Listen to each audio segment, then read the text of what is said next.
अस्सलाम वालेकुम dear students, कैसे हैं आप लोग। उम्मीद करता हूँ कि आप ठीक होंगे।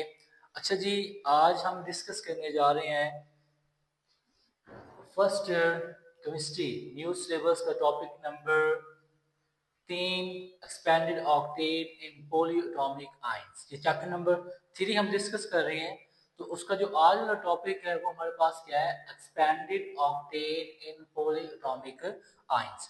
थोड़ा सा कंसेप्चुअल टॉपिक है, तो अगर आप तवज्जो से इस वीडियो को सुनेंगे, इसी के साथ साथ नोट्स बनाएं, एग्जाम्पल को अच्छे तरीके से आपने सुनना है, तो इंशाल्लाह जो है वो आपका कंसेप्ट जो है वो क्लियर हो जाएगा। ठीक है। एक्सपेंडेड ऑक्टेट इन पॉलीएटॉमिक आयंस। सबसे पहले हम डिस्कस करते हैं कि पॉलीएटॉमिक आयंस क्या होते हैं।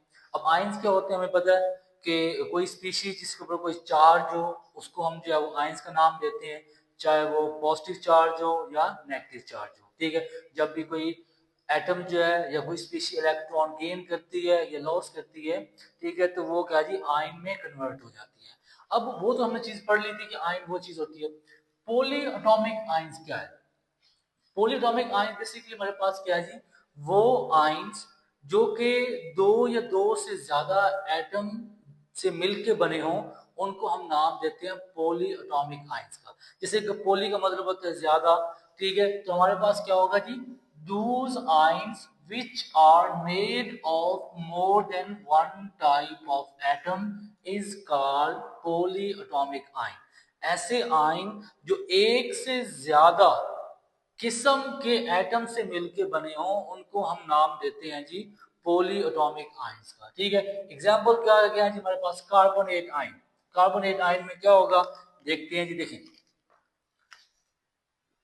CO3 to negative. ठीक है। अब देखिए इसमें क्या है जी, दो टाइप के एटम्स हैं, एक कार्बन है, दूसरा क्या है जी, ऑक्सीजन है। इस तरह phosphate ion PO4 to negative. ठीक है, ये हमारे पास क्या आ गया जी, फॉस्फेट आयन आ गया। Nitrate NO3 two negative. ठीक है। इस तरह हमारे पास क्या है जी, परक्लोरेट है, परक्लोरेट आयन। ठीक है, ClO4 नेगेटिव। और हमारे पास एग्जांपल है जी क्लोरेट आयन की,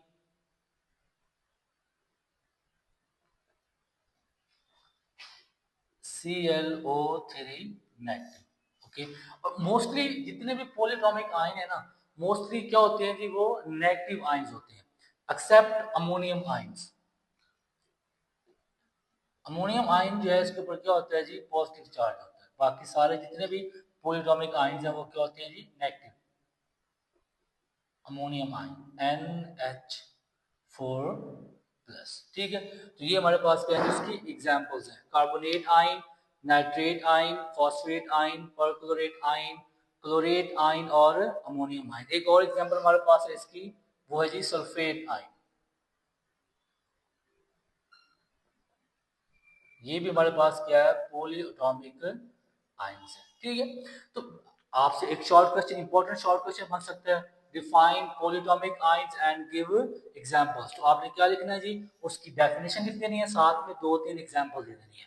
मीन मोस्टली जो है वो पॉलीएटॉमिक आयंस नेगेटिव होते हैं एक्सेप्ट अमोनियम आयन के। ओके। अब जो नेक्स्ट चीज है वो हमारे पास ये है कि हम जो पॉलीएटॉमिक आयंस है हमारे पास, जैसे कि कार्बोनेट है, नाइट्रेट है, फॉस्फेट है, परक्लोरेट है, इनके ऊपर ये जो चार्ज आ रहा है, ये जो नेट चार्ज है, ये वाला, ये नेट चार्ज है। ठीक है। इस नेट चार्ज को जो है वो हम किस तरह से जो है वो फाइंड आउट कर सकते हैं। ठीक है। तो नेक्स्ट हमारे पास क्या चीज है जी, charge on poly atomic ions. ये पॉलीएटॉमिक आयंस के ऊपर जो चार्ज है वो हम किस तरह से कैलकुलेट कर सकते हैं, किस तरह से फाइंड आउट कर सकते हैं। ठीक है। बेसिकली हमारे पास जो पॉलीएटॉमिक आयंस है इनके ऊपर ये जो चार्ज है, ठीक है, ये टू नेगेटिव हो गया, टू नेगेटिव, और हमारे पास ये नेगेटिव वन है, टू नेगेटिव, यहाँ पे सॉरी थ्री नेगेटिव आएगा। ठीक है। और ये नेगेटिव है, 2 नेगेटिव है, +1 है, ये सारे हमारे पास क्या है जिसके चार्ज होते हैं। इसको किस तरह फाउंड आउट करते हैं? बेसिकली हमारे पास ये जो चार्ज है ना, ये फॉर्मल चार्ज होता है, नेट चार्ज होता है, जो कि हम कैलकुलेट करते हैं by number of valence electron after bond formation.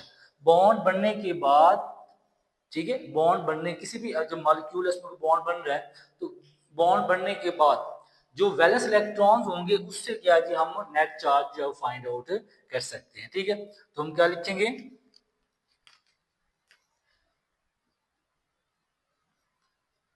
The formal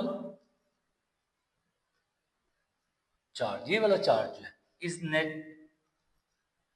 net charge. ये हमारे पास क्या होता है जी? नेट चार्ज होता है, कैलकुलेटेड, जो कि हम मेजर कर सकते हैं by number of valence electron after bond formation.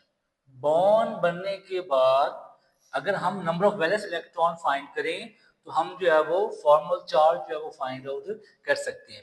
एक छोटा सा कंसेप्ट है जो आपने याद रखना है, उससे आपको पता चल जाएगा कि पॉलीएटॉमिक आयंस के ऊपर जो है वो जो चार्ज है वो किस तरह हमने फाइंड किया है।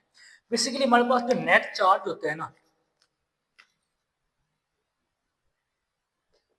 जो नेट चार्ज है किसी भी पॉलीएटॉमिक आयंस के ऊपर जो नेट चार्ज है वो बेटा डिपेंड कर रहा होता है उसकी बॉन्ड कैपेसिटी पे, बॉन्ड कैपेसिटी ऑफ एलिमेंट। ठीक है, अगर तो बॉन्ड, अगर फर्ज करें मेरे पास हर जो एलिमेंट है ना, जितने भी एलिमेंट है उसके जो एटम्स होते हैं, हर एटम की बॉन्ड कैपेसिटी जो है मुख्तलिफ होती है। सही है, अगर तो उसकी बॉन्ड कैपेसिटी जो है वो क्या हो जी, अगर वो फर्ज मैं कहता हूँ कि मेरे पास एक ऑक्सीजन एटम है, ठीक है, ऑक्सीजन की बॉन्ड कैपेसिटी होती है 2 बॉन्ड बनाने की। ठीक है, वो 2 बॉन्ड बना सकते हैं। अगर उससे ज्यादा बनाएगा, अगर कोई चीज अपनी बॉन्ड कैपेसिटी से ज्यादा बॉन्ड बनाए तो उसके ऊपर प्लस चार्ज आ जाएगा। अगर अपनी कैपेसिटी से वो कम बॉन्ड बनाए तो उसके ऊपर नेगेटिव चार्ज आ जाएगा। ठीक है, मेन अगर बॉन्ड कैपेसिटी ऑफ एलिमेंट जब वो ग्रेटर हो, अगर वो अपनी कैपेसिटी से ज्यादा बॉन्ड बनाएगा, ग्रेटर बॉन्ड बनाएगा, तब हमारे पास क्या होगा जी? चार्ज पॉजिटिव होगा। और अगर अपनी कैपेसिटी से जो है वो लेस बॉन्ड बना रहा है, ठीक है, तब चार्ज हमारे पास क्या होगा जी? नेगेटिव होगा। एग्जाम्पल से आपको ये चीज समझ आ जाएगी। चेक करें, मेरे पास है जी सल्फेट SO4 2 नेगेटिव। अब इसका हम लेवल स्ट्रक्चर जो है वो ड्रॉ करते हैं। S double bond double bond, single bond single bond. ठीक है, अभी मैंने आपको कहा है कि हमारे पास जो ऑक्सीजन है इसकी कैपेसिटी होती है 2 बॉन्ड बनाने की। ठीक है, तो अब देखिए ऑक्सीजन है ना, अब इसकी वैलेंस में 6 इलेक्ट्रॉन है, तो अपना ऑक्टेट कंप्लीट करने के लिए डबल कोवलेंट बॉन्ड बनाते हैं। तो ये अब यहाँ पे ऑक्सीजन ने 2 बॉन्ड बनाए हुए हैं तो इसके ऊपर कोई चार्ज नहीं आएगा। जहां पे ऑक्सीजन ने 2 बॉन्ड बनाए हुए हैं इस पर भी कोई चार्ज नहीं आएगा। यहाँ पे ऑक्सीजन का एक बॉन्ड है, ऑक्सीजन की कैपेसिटी कितनी है बॉन्ड बनाने की? 2 बॉन्ड बनाने की ऑक्सीजन की कैपेसिटी है, तो उसका एक बॉन्ड कम है उसकी कैपेसिटी से, तो चार्ज क्या आ जाएगा? -1 आ जाएगा। तो यहाँ पे चार्ज क्या आ जाएगा जी? माइनस। इसकी भी बॉन्ड कैपेसिटी कम है तो इधर भी चार्ज आ जाएगा माइनस। ठीक है, तो माइनस का 1, माइनस के 2, माइनस के 2 इसका नेट चार्ज हो जाएगा। ठीक है, इस तरह एक और एग्जांपल हम लेते हैं, किसकी जी? हम अमोनियम आयन की एग्जांपल ले लेते हैं। अमोनियम में NH3, ठीक है, पहले NH3 को हम डिस्कस करते हैं। नाइट्रोजन है ना, ठीक है, नाइट्रोजन क्या करेगा? नाइट्रोजन की कैपेसिटी होती है जी 3 बॉन्ड बनाने की। ठीक है, वो 3 बॉन्ड बना लेते हैं और एक उसके पास क्या होता है जी? लोन पेयर पड़ा होता है। मीन नाइट्रोजन के वैलेंस शेल में जो है वो 5 इलेक्ट्रॉन होते हैं ना, 3 तो उसने जो है वो कॉमन बॉन्ड बना लिए, एक उसके पास क्या पड़ा हुआ है? लोन पेयर पड़ा हुआ है। जब इसके पास एक प्रोटॉन आता है जिसके पास इलेक्ट्रॉन की कमी होती है, तो ये अपना एक लोन पेयर जो है ना इसको दे देते हैं। ठीक है, जब इसको इलेक्ट्रॉन लोन पेयर देगा, लोन पेयर देने के बाद ये 4 बॉन्ड बना लेगा। कितने बॉन्ड बना लेगा जी? 4। ठीक है, वैसे नाइट्रोजन की कैपेसिटी होती है 3 बॉन्ड बनाने की। ठीक है, अब उसने एक और जो है वो बॉन्ड बना लिया, तो मीन कि इसकी कैपेसिटी थी 3 बॉन्ड बनाने की, उसकी कैपेसिटी से एक बॉन्ड हो गया ज्यादा, तो उस पर चार्ज कौन सा आ जाएगा जी? प्लस चार्ज आ जाएगा। ठीक है, इस तरह से जो नेट चार्ज है वो हम क्या है उसकी बॉन्ड कैपेसिटी से फाइंड आउट कर सकते हैं। ठीक है, आगे हम बेटा एग्जाम नेक्स्ट हमारे पास जो चीज है वो हमारे पास है व्हाट इज एक्सपेंडेड ऑक्टेट। ठीक है, पॉलीटॉमिक आयंस को हमने डिस्कस कर लिया कि पॉलीटॉमिक आयंस क्या होते हैं जी, उनके एग्जांपल्स भी डिस्कस कर लिए हैं, और क्या जी पॉलीटॉमिक आयंस के ऊपर जो चार्ज होता है वो किस तरह से फाइंड करना है वो भी हमने डिस्कस कर लिया। अब मेन चीज हमारे पास क्या जी, एक्सपेंडेड ऑक्टेट क्या चीज है, तो उसको बेटा हम डिस्कस करते हैं कि व्हाट इज एक्सपेंडेड ऑक्टेट। तो सबसे पहले हम क्या जी ऑक्टेट क्या होता है उसको फाइंड कर लेते हैं। ऑक्टेट रूल, ऑक्टेट रूल भी हमने पहले पढ़ा हुआ है कि ऑक्टेट रूल क्या होता है कि किसी भी एटम की वो टेंडेंसी, वो सलाहियत जिसकी बेस पे अपने वैलेंस शेल में 8 इलेक्ट्रॉन मुकम्मल कर ले, उसको कहते हैं कि वो क्या है जिसका उसने अपना ऑक्टेट कंप्लीट कर लिया है। ठीक है, तो हमारे पास ऑक्टेट क्या होगा जी, टेंडेंसी ऑफ एन एटम। ठीक है, किसी भी एटम की वो सलाहियत टू अटेन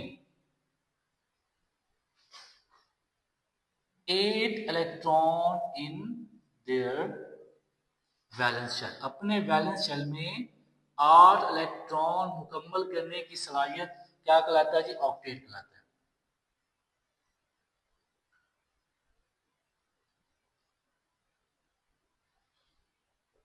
ये तो हमने पढ़ लिया ऑक्टेट रूल कि क्या जी कोई भी एटम अगर अपने वैलेंस शेल में 8 इलेक्ट्रॉन जो है वो कंप्लीट कर ले, मुकम्मल कर ले, तो उसने क्या किया?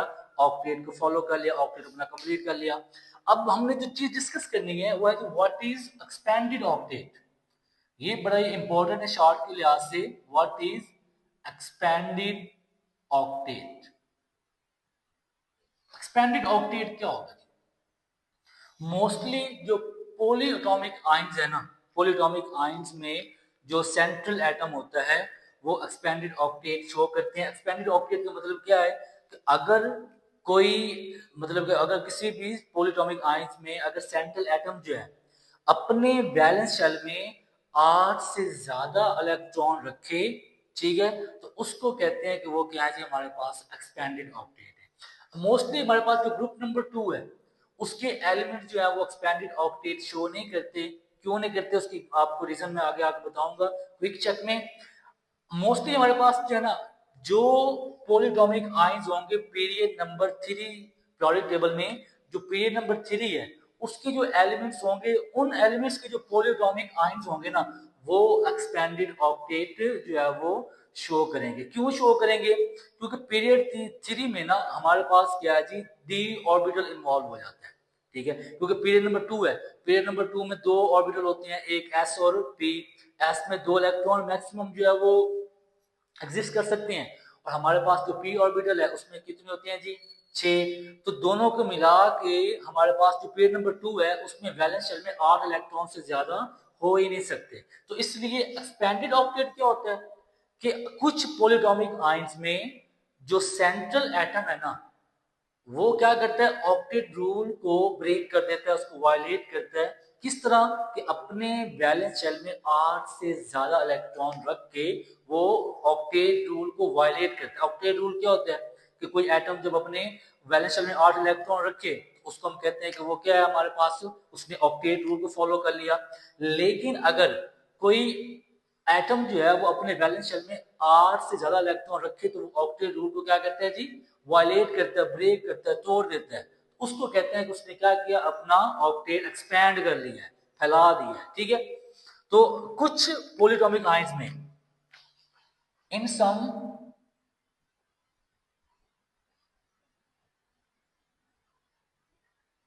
पोली atomic ions, the central atom, जो सेंट्रल वाला एटम होता है, सेंट्रल एटम, ठीक है, जैसे कि ये वाला सल्फर है, नाइट्रोजन है, इनको हम कहते हैं सेंट्रल एटम। कुछ पॉलीटॉमिक आयंस में जो सेंट्रल एटम होता है ब्रेक तोड़ देता है octet rule, octet rule by involving d orbital for valence electron. ठीक है, वैलेंस इलेक्ट्रॉन के लिए कुछ पॉलीटॉमिक आयंस में जो सेंट्रल एटम होता है वो ऑक्टेट रूल को जो ब्रेक करता है, कैसे कि डी ऑर्बिटल की इन्वॉल्वमेंट हो जाती है। वो इलेक्ट्रॉन जो है मेन के जो हमारे पास पेयर नंबर 2 है उसमें जो वैलेंस इलेक्ट्रॉन होते हैं वो एस में आ रहे होते हैं और पी में आ रहे होते हैं। तो पी में आने के बाद जब किसकी कैपेसिटी कितनी है पी की 6 इलेक्ट्रॉन्स की, जब पी में 6 मुकम्मल हो जाएंगे तो उसमें ऑक्टेट कंप्लीट हो जाएगा। लेकिन होता ये है कि जो पीरियड नंबर 3 है ना वो अब क्या इस्तेमाल करते हैं जी, डी ऑर्बिटल यूज करते हैं। मीन कि अगर जब पी में जो 6 पूरे हो जाते हैं तो वो क्या करते हैं जी, अपने जो एक्स्ट्रा इलेक्ट्रॉन्स होते हैं ना 8 से ज्यादा जो इलेक्ट्रॉन होते हैं उनको वो डी में शिफ्ट कर देते हैं, अपने वैलेंस इलेक्ट्रॉन को कहाँ शिफ्ट कर देते हैं, डी में। ठीक है, तो उनके पास क्या होता है जी, एक्स्ट्रा इलेक्ट्रॉन के लिए क्या होती है जी, स्पेस होती है। तो ये जो डी ऑर्बिटल्स है ना, ठीक है, ये क्या करते हैं जी, हमारे पास एक्स्ट्रा इलेक्ट्रॉन को होल्ड कर लेते हैं। ठीक है, तो मतलब एक्सपेंडेड ऑक्टेट क्या है जी, कि कुछ पॉलीएटॉमिक आयंस में जो सेंट्रल एटम होता है वो ऑक्टेट रूल को ब्रेक कर देता है। ऑक्टेट रूल क्या है, अपने वैलेंस शेल में 8 इलेक्ट्रॉन कंप्लीट करना। तो वो 8 से ज्यादा क्या करेगा जी, अपने वैलेंस शेल में जो है वो रखेगा इलेक्ट्रॉन्स। कैसे, bye involving D orbitals for valence electron is called. तो इसको हम क्या करेंगे, their atom is said to be expanded octet। तो हम कहेंगे कि उस एटम ने क्या किया है, अपना ऑक्टेट जो है वो एक्सपैंड कर लिया। जब वो अपने वैलेंस शेल में 8 से ज्यादा इलेक्ट्रॉन जो है वो रख लेगा तो उसने क्या क्या कर लिया, अपना ऑक्टेट जो है वो एक्सपैंड कर लिया, फैला दिया। ठीक है, तो इसके हम एग्जांपल एक्सपेंडेड ऑक्टेट की एग्जांपल में आप ये लिख सकते हैं सारी, क्लोरेट, फॉस्फेट, कार्बोनेट, नाइट्रेट, ये सारी क्या जी, एक्सपेंडेड ऑक्टेट की एग्जांपल्स हैं। अब हमने जो बुक में एग्जांपल्स दी गई है ना, उन एग्जांपल के जरिए हमने डिस्कस करना है कि किस तरह से पॉलीएटॉमिक आयंस जो है वो अपना ऑक्टेट जो है वो एक्सपैंड करते हैं। तो सबसे पहले हमने डिस्कस करना है जी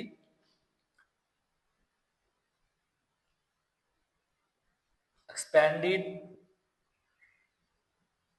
ऑक्टेट इन सल्फेट।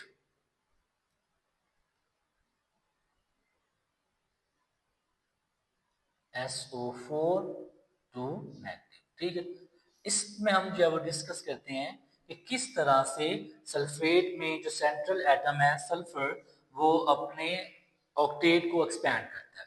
तो हमारे पास सल्फर का जो लेवल स्ट्रक्चर है ना, वो लेवल स्ट्रक्चर हमें बता रहा होता है कि किस तरह से वो डिस्कस करेंगे।